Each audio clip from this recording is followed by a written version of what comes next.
하나님 말씀은 스바냐서 2장 1절부터 3절 말씀까지입니다. 제가 봉독합니다. 수치를 모르는 백성아 모일지어다 모일지어다. 명령이 시행되기 전 광음이 겨같이 날아 지나가기 전 여호와의 진노가 너희에게 임하기 전 여호와의 분노의 날이 너희에게 이르기 전에 그리할지어다. 여호와의 규례를 지키는 세상의 모든 겸손한 자들아 너희는 여호와를 찾으며 공의와 겸손을 구하라. 너희가 혹시 여호와의 분노의 날에 숨김을 얻으리라. 아멘. 오늘은 스바냐서 제5강 만민을 향한 회개 촉구라는 제목으로 말씀을 듣습니다. 스바냐서 2장은 여호와의 날에 임할 남유다 및 만민에 대한 심판을 예언한 본소 본론 전반부 1장 2절부터 3장 8절까지의 1년 기사입니다. 그중 1장이 남유다 심판 예언이었다면 본장은 천하 만민에 대한 구원 및 심판을 예언하고 있는 부분인데요. 이러한 문맥하에 본장 내용을 보다 상술하면 크게 네 부분으로 구분이 됩니다. 먼저 전반부에 해당하는 1절부터 3절은 만민을 향한 회개 촉구입니다. 1장이 남유다에 대한 심판이었는데요. 이제 2장은 천하 만민을 향하여 회개를 촉구한 말씀입니다. 중상반부에 해당하는 4절부터 7절은 유다의 서쪽에 위치한 블레셋의 심판과 선민 유다의 구원을 비교 보도한 내용이고요. 중하반부에 해당하는 8절부터 11절은 유다의 동쪽에 위치한 모압 및 암몬의 심판과 선민 유다의 구원을 비교 보도한 내용입니다. 끝으로 12절부터 15절은 유다 남쪽의 구수와 북쪽의 아수르에 대한 심판 예언입니다. 따라서 본장은 이러한 구분에 따라 넷으로 나누어 살펴보는데요. 그 가운데 2장의 첫 번째 단락인 1절부터 3절은 천하 만민을 향하여 여호와의 분노의 날이 이르기 전 여호와를 사모하며 회개할 것을 촉구한 내용입니다. 이러한 본문은 구속사적 교훈까지 주제가 셋으로 구분이 됩니다. 첫 번째는 이방을 향한 회개의 권면입니다. 천하 만민, 즉 이방을 향해 회개를 촉구하는 본문 1절, 2절은 내용을 넷으로 구분해서 살펴보겠습니다. 첫 번째는 1절 상반절에서 수치를 모르는 백성아 그랬습니다. 이 가운데 수치로 번역된 히브리어 니크사프라는 단어는 사모하다, 바라다, 갈망하다라는 뜻을 지닌 카사프의 재귀의 의미를 지닌 수동 완료형이 사용이 됐습니다.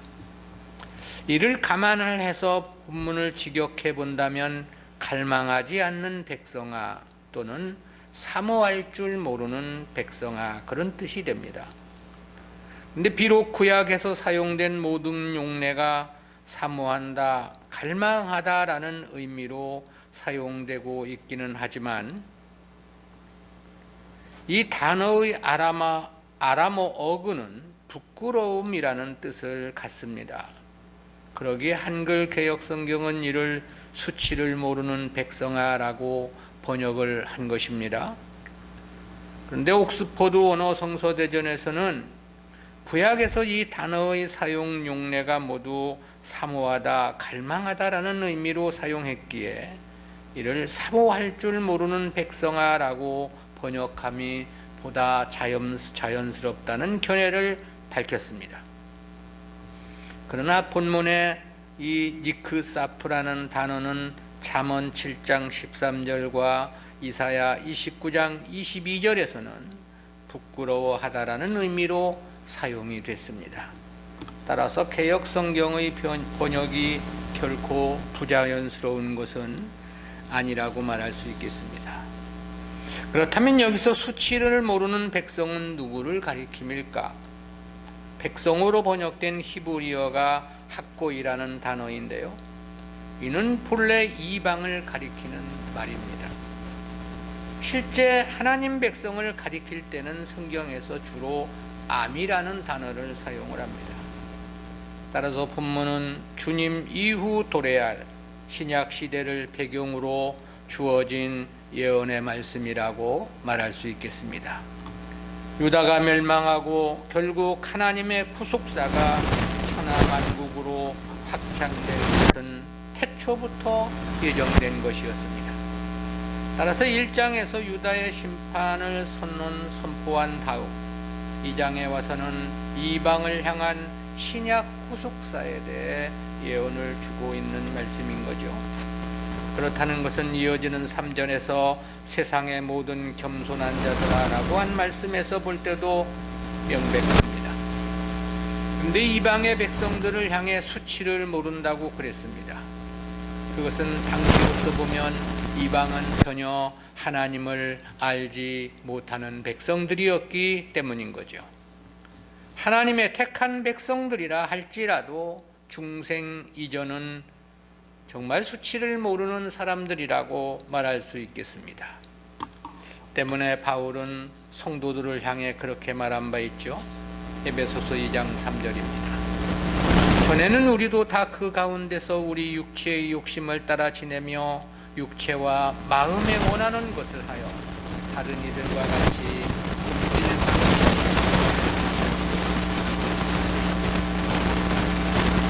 번째는 1절 하반절에서 보일지어다. 본문은 하나의 동사가 두 가지 형태로 사용이 되었는데요, 앞서 언급된 모일지어다는 본래 나뭇가지나 지푸라기를 주어 모은다는 뜻의 카사시의 제기 명령형 히트코 쇠슈라는 단어입니다.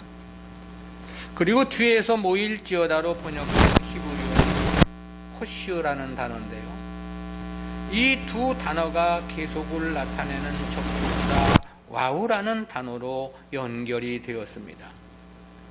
문법에서 제기형이라는 것은 주어의 동작이 다시 주어에게 되돌아가는 것을 나타내는 어법을 말하는 겁니다. 그래서 공동 번역 성경은 모여 오노라라고 의역을 했습니다.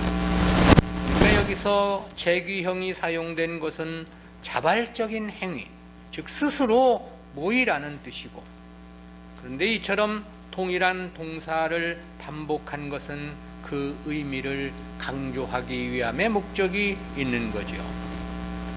그렇지만 이는 단순히 모이라는 뜻은 아닙니다. 하나님 앞에 나올 것을 촉구함인 거죠. 보다 정확한 의미는 하나님을 사모하며 하나님 뜻에 순종하는 하나님 섬김을 의미한 표현이라고 정의할 수 있겠습니다. 그리고 이것이 이방을 향한 말씀이기는 하지만 인류 모두 어느 누구나를 향한 말씀일 수는 없습니다. 창세전 선택된 하나님 백성들을 향하신 하나님의 부르심의 음성이라고 말할 수 있습니다. 왜냐하면 구원의 목적자에 대한 창세전 선택의 진리는 신약 성경에서 보다 명료하게 제시되고 있기 때문에 그렇습니다.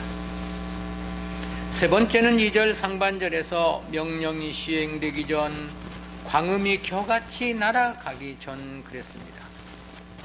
앞선 1절은 신약 구속사에서 이방에 출생한 택한 백성들을 향해 하나님 앞으로 나올 것을 선포하기였죠. 이어지는 내용은 하나님 앞에 나오는 경우가 늦어져서는 안 됨을 강조한 것입니다. 즉 신속히 하나님의 부르심에 응답할 것을 촉구한 것이죠. 그런데 그 신속함을 명령이 시행되기 전, 광음이 겨같이 날아 지나가기 전이라 그렇게 말씀했습니다. 이 중 명령으로 번역된 히브리어 호크는 색이다, 글이다, 기록하다라는 뜻을 지닌 동사 하카크에서 유래한 명사입니다. 일반적으로 하나님이 정하신 규례나 법도 혹은 명령을 뜻하는 단어입니다. 그러나 본문에서는 여호와의 날의 심판과 관련한 의미로 보는 것이 합당합니다. 앞선 문맥이 여호와의 심판의 날을 말씀했기 때문입니다. 그렇다면 시행되기 전이란 하나님께서 정하신 심판의 날이 시행되기 전에 돌아올 것을 촉구함이라고 말할 수 있겠죠. 즉 택한 백성들을 향해 기회가 다 지나가기 전에 신속히 하나님 앞에 나아올 것을 말씀하고 있는 것입니다. 그것은 광음이 겨같이 날아 지나가기 전이라고 한 말씀도 같은 뜻입니다.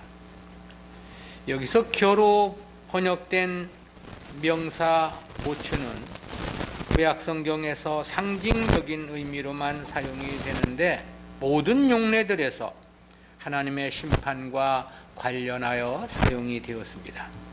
그런데 오직 단 한 군데 이사야 29장 5절에서만 강포한 자의 무리를 가리키는 말로 사용이 되었습니다. 특히 이 겨같이 지나간다라는 표현은 이사야 29장 5절에서 동일하게 사용이 됐는데요.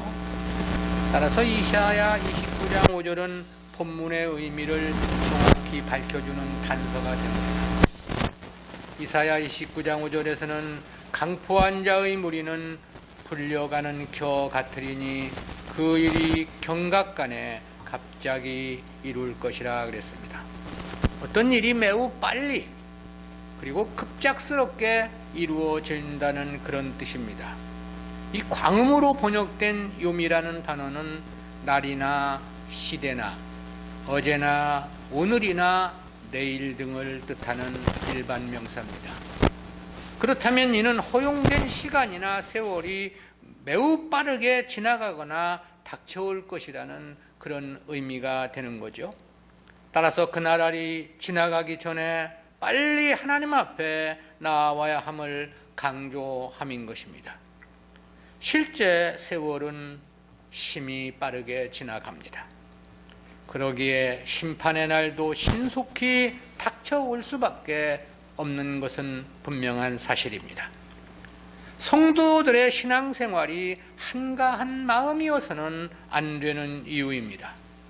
세워라 내워라 하며 그렇게 시간을 지체할 수 없다 이 말입니다. 시간은 이미 정해져 있는 것이며 그 정해진 세월은 순식간에 다 지나가 버리고 말기 때문인 것이죠. 네 번째는 2절 하반절에서 여호와의 진노가 너희에게 임하기 전 여호와의 분노의 날이 너희에게 이르기 전에 그리할지어다 그랬습니다. 이 내용도 의미는 상반절과 똑같습니다. 본절은 3개의 문장으로 이루어졌는데요. 그리고 그 3개의 각 문장 앞에는 무엇 전에라는 의미를 지닌 베텔렘이라는 단어가 자리 잡고 있습니다. 이처럼 본문에서 3번이나 사용된 무엇 전에라는 의미의 베텔렘이라는 단어는 하나님의 두렵고 떨리는 진노와 분노의 심판을 수식하고 있습니다. 따라서 이는 하나님의 무서운 심판의 날이 임하기 전에 하나님 앞에 나와야 한다는 선지자의 다급한 마음을 잘 나타내 줍니다. 여기서 사용된 진노의 날이나 분노의 날은 사실상 똑같은 의미이고 똑같은 표현이죠. 그럼에도 이렇게 중복하여 언급하고 있는 것은 역시 그만큼 그 의미를 강조하기 위함의 그 목적이 있습니다. 조금만 한가하게나 나태하게 생각했다가는 순식간에 그 모든 시간들이 다 지나갈 수밖에 없다는 것을 강조함인 것입니다. 두 번째는 이방의 택한 백성들을 향한 진정한 신앙 권면입니다. 앞선 1절, 2절은 여호와의 날에 도래할 심판에 앞서 천하 만민을 향하여 하나님을 사모하며 회개할 것을 촉구한 말씀이었습니다. 근데 이제 이어진 본문은 구원받을 자들, 즉 택한 백성들을 향하여 하나님을 사모하며 보다 적극적이고 진정한 신앙에 매진할 것을 권면한 것입니다. 이에 대한 본문 3절은 내용을 세 단락으로 구분해서 살펴봅니다. 첫 번째는 3절 상반절에서 여호와의 규례를 지키는 그랬습니다. 이는 앞선 1절과 2절에서 하나님께로 모일 것을 촉구한 그 대상들을 향하여 하신 말씀입니다. 여기서의 여호와의 규례를 해당하는 히브리어 미시파토는 율례, 규례, 법도, 재판, 판결, 공의, 심판 등 매우 다양하게 번역되는 단어입니다. 이 단어는 크게 구분해 보면 두 가지 용례로 나눌 수 있겠는데요. 그중 하나는 하나님의 계명 자체를 가리키는 표현입니다. 그리고 다른 하나는 재판과 관련한 법정 용어인데요. 한글 개역 성경은 하나님 말씀을 나타내는 규례로 번역을 한 것입니다. 이를 삶과 관련해서 번역을 한다면 정의나 공의로도 번역될 수 있습니다. 보다 포괄적인 개념에서 보면 하나님에 대한 올바른 섬김을 뜻한 표현이라고 말할 수 있겠습니다. 하나님 말씀이고 하나님의 정의이기도 하고 공의이기 때문에 그렇습니다. 그리고 그에 대한 성도의 삶의 구현은 하나님 뜻의 순종으로 사는 하나님 섬김으로 구현되어야 하는 까닭입니다. 앞선 1절에서는 수치를 모르는 백성아라고 그랬죠. 이는 그 당시의 시대적 개념에서 이방인들을 가리킨 표현이라고 했습니다. 또한 택한 백성들도 중생 이전은 본질상 진노의 자녀와 같다고도 했죠. 그러기에 중생 이전은 누구나 수치를 모르는 백성이라고 말할 수 있겠습니다. 그런데 동일한 대상을 두고 본문에서는 여호와의 규례를 지키는 자라고 말씀합니다. 이는 이제 주님의 대속이 완성된 이후 세계 만국으로 복음이 확장된 시대를 염두에 둔 표현입니다. 옥스퍼드 원어 성서대전에서는 수치를 모르는 백성과 여호와의 규례를 지키는 자를 극명히 대조되는 대상이라고 해석을 했는데요. 그러나 앞선 1절, 2절에서도 설명한 바와 같이 이는 세상 만국으로 복음이 확장된 신약 시대를 배경으로 한 말씀입니다. 그러므로 양자는 같은 대상을 두고 한 말씀으로 이해해야 합니다. 그것은 수치를 모르는 백성이 택한 백성이 아닌 이방인들을 가리킴이라면 그들을 향해 하나님 앞에 나오라고 하는 것은 있을 수 없는 까닭입니다. 두 번째는 3절 중반절에서 세상의 모든 겸손한 자들아 그랬죠. 여기서 이 세상으로 번역된 히브리어 하아레츠라는 단어는 땅이나 토지, 도시나 국가 등으로 가리키는 에레츠의 일반 명사입니다. 이 단어는 창세기 1장 1절에서 하나님이 천지를 창조하시니라라고 할 때 지, 즉 세상을 가리킨 표현으로 사용이 됐습니다. 본문에서도 역시 세상 만국을 가리킨 표현으로 사용이 된 겁니다. 따라서 여기서 언급된 말씀의 시대적 배경은 주님의 대속 이후 복음이 이방으로 확장된 신약 시대임을 분명히 합니다. 왜냐하면 구약 시대는 구속사가 오직 이스라엘을 중심으로만 이루어졌기 때문입니다. 그러므로 이방에서 여호와의 규례를 지킨다는 것은 불가능한 일이었던 거죠. 이방에는 주신 바 율법도 없었습니다. 따라서 여호와의 규례를 지킨다는 것은 원천적으로 불가능한 일이죠. 그러므로 구약시대 하나님은 오직 아브라함의 하나님, 이삭의 하나님, 야곱의 하나님이라고 수없이 말씀해 주셨습니다. 그리고 겸손한 자들로 번역된 히브리어 아느웨는 굴복당하다, 괴로움을 당하다, 잠잠케 되다 등의 뜻을 가진 동사 아나에서 유래한 단어인데요.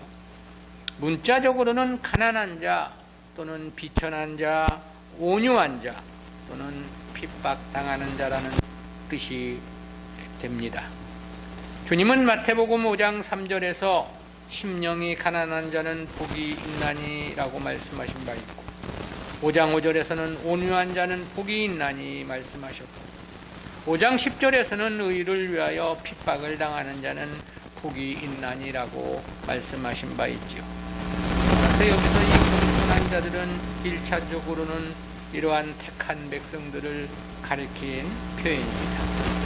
그리고 보다 적극적인 표현으로는 하나님을 섬기는 성도들을 지칭한 표현인 거죠. 여호와의 규례를 지키고 겸손한 자들은 실제 중생한 성도들 외에는 절대 불가능의 영역이기 때문에 그렇습니다. 세 번째는 3절 하반절에서 너희는 여호와를 찾으며 공의와 겸손을 구하라. 너희가 혹시 여호와의 분노의 날에 숨김을 얻으리라 그랬습니다. 이 3절 상반절은 신약 부속사를 배경으로 한 이방의 성도들을 지칭한 말씀이라고 했죠. 이어진 하반절 본문은 그들을 향하신 직접적인 권고의 말씀입니다. 그 의미는 1차적으로 하나님을 바르게 섬기는 성도의 삶에 대한 권면이라고 말할 수 있겠습니다. 여호와를 찾으며 공의와 겸손을 구하라는 것이 그렇습니다. 여기서 찾으며와 구하라로 번역된 히브리어는 구하다, 원하다, 찾다, 갈망하다 등의 뜻을 가진 동일한 단어 바케시라는 단어입니다. 성도가 무엇을 과연 소망하며 살아야 하는가를 말씀한 겁니다. 어떤 것을 더 소중히 생각하고 살아야 하는가를 밝혀주신 것입니다. 보다 직설적으로 말하면 성도는 세상 나라를 목표해서는 안 됨을 말씀하심인 거죠. 오직 하나님의 나라, 영생을 위해 살아야 함을 말씀하신 것입니다. 이 세상은 잠깐이면 모든 것이 끝날 수밖에 없는 지극히 임시적이며 한시적인 세상이기 때문에 그렇습니다. 그러기에 하나님은 자기 백성들을 향하여 오직 그 나라와 의를 찾을 것을 말씀하십니다. 그리고 그 이유에 대해서는 너희가 혹시 여호와의 분노의 날에 숨김을 얻으리라 그랬습니다. 이는 하나님이 심판을 피하게 되고 도리어 구원을 받을 것이라는 그와 같은 의미의 표현인 거죠. 혹시라는 단어가 사용되었지만 그렇다 해서 어찌하면 그럴 수도 있다는 의심이나 의혹의 표현은 아닙니다. 이는 아모스서 5장 15절에서와 마찬가지로 하나님의 절대 주권을 나타내기 위해서 사용된 단어입니다. 아울러 인간의 구원은 인간들의 선행과 공로에 근거하는 것은 아닙니다. 오직 하나님의 절대 주권과 은총으로 말미암아 이루어진다는 것을 강조한 표현이기도 합니다. 즉 하나님의 절대 주권으로 이루어지는 구원과 관련된 혹시로 번역된 히브리어 울라이란 단어가 원칙론적인 측면에서는 하나님을 찾으며 공의와 겸손을 구하는 자가 구원을 얻게 될 것이라는 그런 뜻입니다. 보다 정확히는 여호와를 찾고 공의와 겸손을 구하는 자를 어찌 구원하지 않겠느냐 그런 뜻이 됩니다. 이를 보다 확대 해석하면 구원을 목적한 삶, 오직 하나님 나라 천국을 소망하는 삶을 살아야 함을 권면함이라고 말할 수 있겠습니다. 그럴 수밖에 없는 것은 하나님께서 처음 창세전에 자기 백성을 선택하신 그 이유와 목적이 바로 하나님 나라 천국의 기업을 주시고자 함이 그 목적이었기 때문인 것이죠.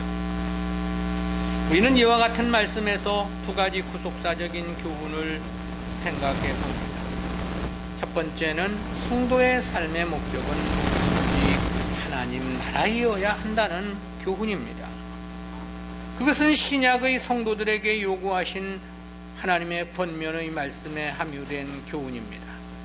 스바냐는 3절 상반절에서 여호와의 규례를 지키는 세상의 모든 겸손한 자들아 그랬습니다. 그리고 이어진 3절 하반절에서는 너희는 여호와를 찾으며 공의와 겸손을 구하라고 했죠.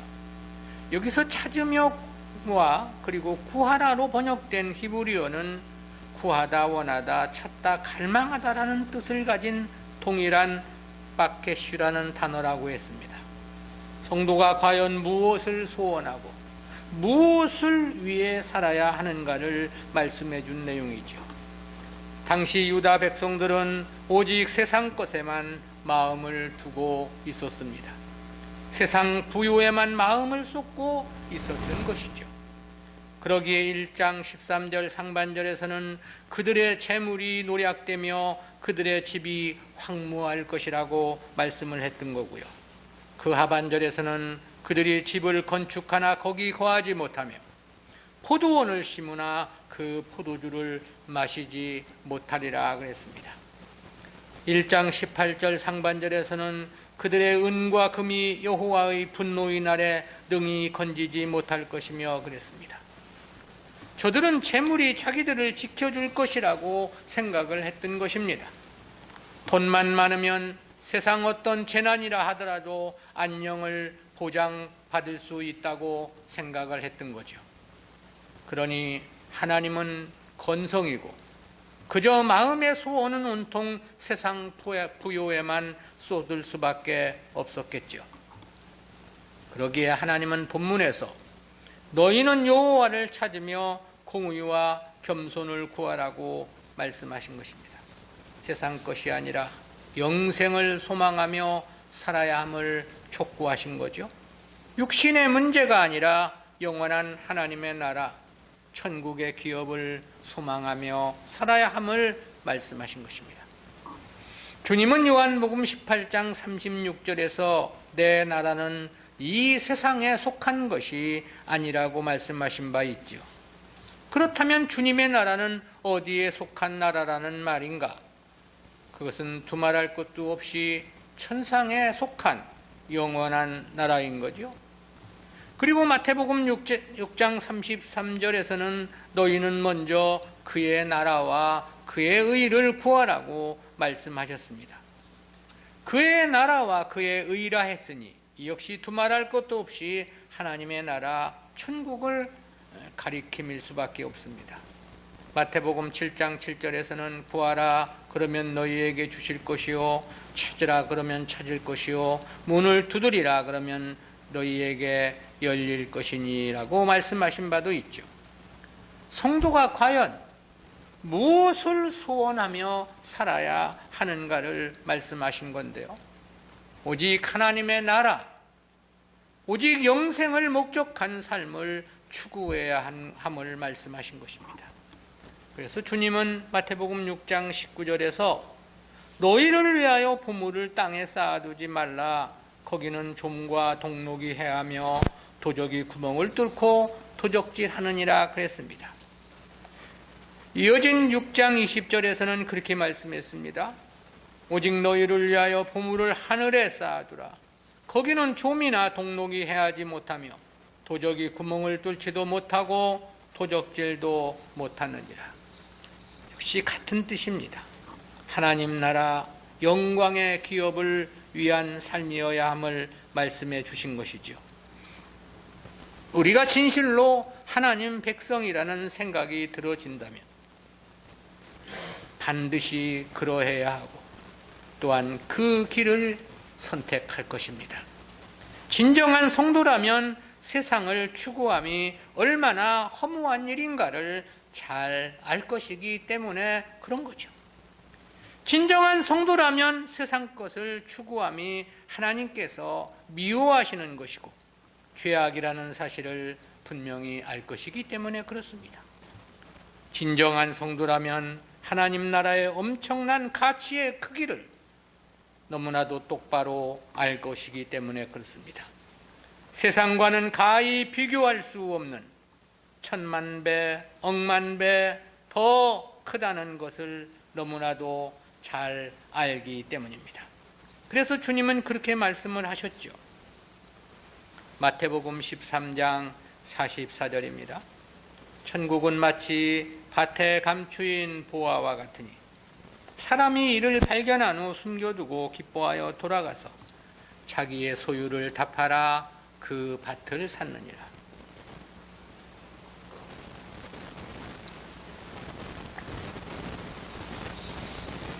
두 번째는 성도가 믿음의 기회를 잃는 것보다 더 큰 망함은 없다는 교훈입니다.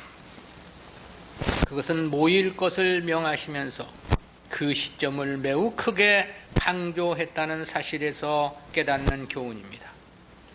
1절에서는 수치를 모르는 백성아 모일지어다 모일지어다 그랬습니다. 이는 주님의 태속 이후 신약시대를 배경으로 한 말씀이라고 그랬죠. 구약시대 이방인들을 향해 하나님 앞에 돌아와 하나님을 섬기라고 명한다는 것은 있을 수 없는 일이기 때문입니다. 그리고 이어진 3절에서는 여호와의 규례를 지키는 세상의 모든 겸손한 자들아 그랬습니다. 여기서의 세상은 천하만국을 가리킨 표현이라고 그랬습니다. 때문에 이것이 신약시대를 배경으로 한 말씀이면은 너무나도 명료한 것입니다. 근데 그 돌아옴의 시점을 2절 상반절에서 명령이 시행되기 전 광음이 겨같이 날아 지나가기 전이라고 말했습니다. 2절 하반절에서는 여호와의 진노가 너희에게 임하기 전 여호와의 분노의 날이 너희에게 이르기 전에 그리할지어다 그랬습니다. 이는 하나님의 정하신 심판의 날이 닥쳐오기 이전을 말씀하신 거죠. 그리고 이는 세월이 빠르게 지나가며 닥칠 것이라는 그런 의미라고 했습니다. 즉 보다 신속히 하나님 앞에 나와야 함을 나타낸 표현인 것입니다. 그렇지 않으면 세월은 겨가 강풍에 훅 날아가 버리듯이 기회는 모두 지나가 버리고 말기 때문인 것입니다. 실로 우리의 인생은 매우 짧습니다. 그리고 심히 빠르게 지나가죠. 그러기에 지나간 세월을 생각해 보면 순식간에 다 지나간 것 같은 느낌이 들어집니다. 이와 관련하여 야고보 사도는 그렇게 말한 바 있죠. 야고보서 4장 14절입니다. 내일 일을 너희가 알지 못하는도다. 너희 생명이 무엇이뇨? 너희는 잠깐 보이다가 없어지는 안개니라. 아침에 잠시 있다가 사라져버리고 마는 안개처럼 인생의 세월이 빠르게 지나간다는 뜻이죠. 시편 기자는 인생을 그렇게 논하기도 했습니다. 시편 103편 15절입니다. 인생은 그 날이 풀과 같으며 그 영화가 들의 꽃과 같도다. 베드로 사도도 그렇게 말한 바 있어요. 베드로전서 1장 24절입니다. 그러므로 모든 육체는 풀과 같고 그 모든 영광이 풀의 꽃과 같으니 풀은 마르고 꽃은 떨어지되 그랬습니다. 인생의 영화나 영광이 풀의 꽃처럼 잠깐일 뿐이라는 그런 말씀이죠. 시편 기자는 그렇게 말하기도 했습니다. 시편 90편 10절입니다. 우리의 연수가 70이요 강건하면 80이라도 그 연수의 자랑은 수고와 슬픔뿐이요 신속히 가니 우리가 날아가나이다. 날아가는 화살처럼 인생의 세월이 신속히 지나간다는 그런 뜻이죠. 다시 말해 한눈 팔고 있어서는 안 된다는 말씀입니다. 좌우 두리번거리며 한가하게 낮잠이나 자고 있을 수 없다는 거죠. 왜냐하면 성도들에게 주어진 세월은 믿음의 기회로 주어진 천금 만금 같은 시간들이기 때문입니다. 따라서 이 믿음의 기회를 잃는 것보다 더 큰 망함은 없다라는 것입니다.